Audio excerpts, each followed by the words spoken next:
Hello, everyone, and welcome again to another Teacher Joseph podcast. And today we're going to look at what it means to have good mental health. Well, after COVID time, I'm not sure any of us have good mental health. It's definitely something that we should look at, because it also affects our ability to learn new information.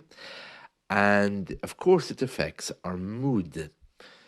When it comes to learning, one good thing that you can do is you can measure your joy level, whether your English is bringing you joy or happiness.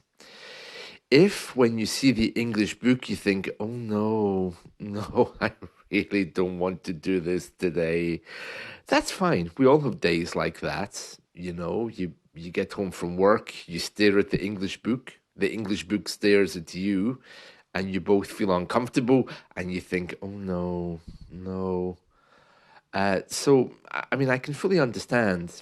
And in these days of COVID, our moods are often all over the place. So of course we have to take care of ourselves. But if this happens regularly, if, for example, you miss 2 or 3 days of English and you think, you know what, I really am not motivated to do this, then you need to think that perhaps something is wrong. So it's always a good idea to check your joy level, because your joy level, your level of joy, will guide you and will tell you about the things that you could or should be doing. So your joy level is very important when it comes to measuring your attitude towards learning. I mean, if learning English doesn't bring you some kind of joy, happiness, or peace, why do it? I mean, why would you put yourself through the misery of learning something that's torturing you? So there's definitely food for thought there. If you're the kind of person, that's quite sensitive, and I know many of you are, you really need to be looking at your priorities. If English isn't bringing you joy, it doesn't mean that you have to quit.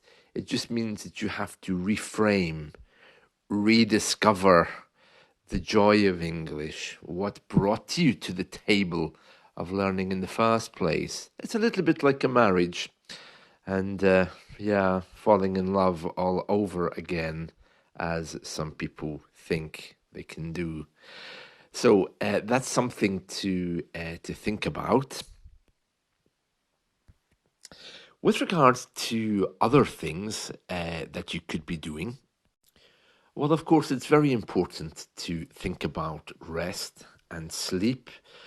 For me personally, I find that the amount of information I'm given every day through social media, the internet, the radio, the television, talking to people, I have, I would say, a complete information overload.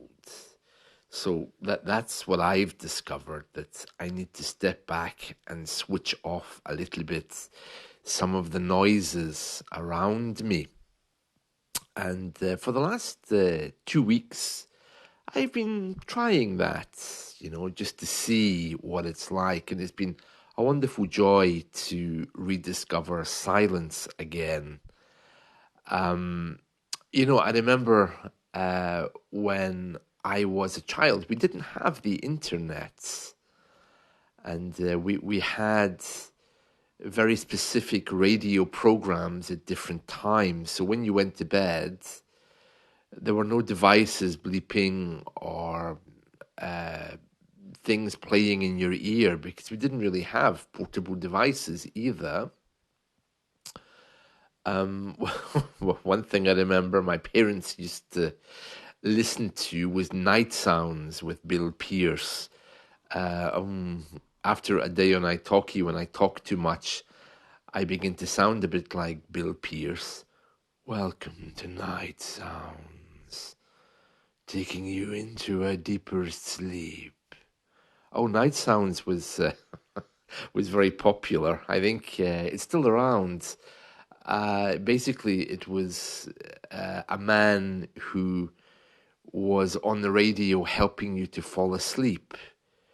The problem with that was that in those days, there was no on demand radio. So, unless you were going to sleep at the time they were broadcasting this, you didn't have any hope of actually getting to sleep. So our local radio station started broadcasting Night Sounds with Bill Pierce. It was one of those voices that was to help you to relax, you know. Um, Americans were always very good at doing this. Have you ever seen that movie, The Fog, where the woman's in the lighthouse and she's doing the overnight program? Welcome, helping you to sleep tonight. That was James Taylor. Yeah, and they put on these soft, kind of seductive voices, don't they, to help us to fall asleep. I haven't heard a voice like that in years. So I went on to the internet and downloaded Night Sounds. Of course, it has its own website now, nightsoundsradio.org. The presenter has been dead for many years, Bill Pierce, but it was so nice to hear it again. These days, though, it sounded just a little bit creepy. Hello, I'm Bill Pierce. Well, it always was a little bit creepy anyway, because it had quite a bit of religious content in it, which was fine for my parents, but for my generation, I suppose we didn't think about it as kids.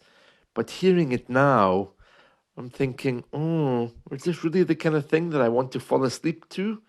But it's very good. And the English is very nice.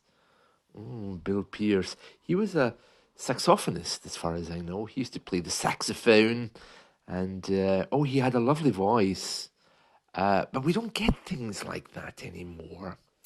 I think this is part of the problem. Everything is information which is pushed at us, and not in a gentle way. It's noise, it's loud, it's shouting. And rediscovering silence in the last couple of weeks has been wonderful. Yeah, so I recommend that you just switch off some of your devices and really just try to find some peace with silence again. I mean, we all had it. I'm sure even the youngest of you remember life before the internet. So it's just about rediscovering that. And one good thing about using live radio rather than on demand stuff is you can just go and switch it off and put it back on tomorrow. On demand stuff seems to be wanting us to always listen to make sure that we've caught up with every episode. So I would say just monitor your social media and try to decide when and how people communicate with you, as well as when and how you use media. I mean, I think I was getting to a point where I was just connected to radio 24/7. I mean, listening to Iranian radio stations to learn Persian in the morning, Spanish radio at the weekend to keep up with my Spanish, my daily tasks that I have to do, being plugged into the internet at the same time by listening to whatever was broadcasting. I think just to step away from that and allows you to gather your own thoughts together. So that's a really good place to start. But about the English learning, do review your joy level, because that ultimately is going to tell you where you're going. If English is just another task for you, do the shopping, go to work, learn English, blah, blah, blah, yada, yada, then something's wrong there. English should be joyful. It should be a healthy form of communication with somebody else. Psychiatrists always say there's only three things to make us happy. The first thing is doing something. The second thing is looking forward to something. And the third thing is having somebody in some way to share those things with. That's all we need. Nothing else, you know? So maybe it's just time for us to rediscover the basics. And if that means putting down the English book or switching to more passive learning rather than trying to freeze your brain by downloading tons of information into it, then maybe that's something that you ought to consider. And of course, my usual warning, if you are suffering from any kind of mental health problem, you should seek medical advice and not listen to me. Okay, there we are. So that's it from me for today. I hope you've enjoyed this, and let's talk again very soon. See you. Bye.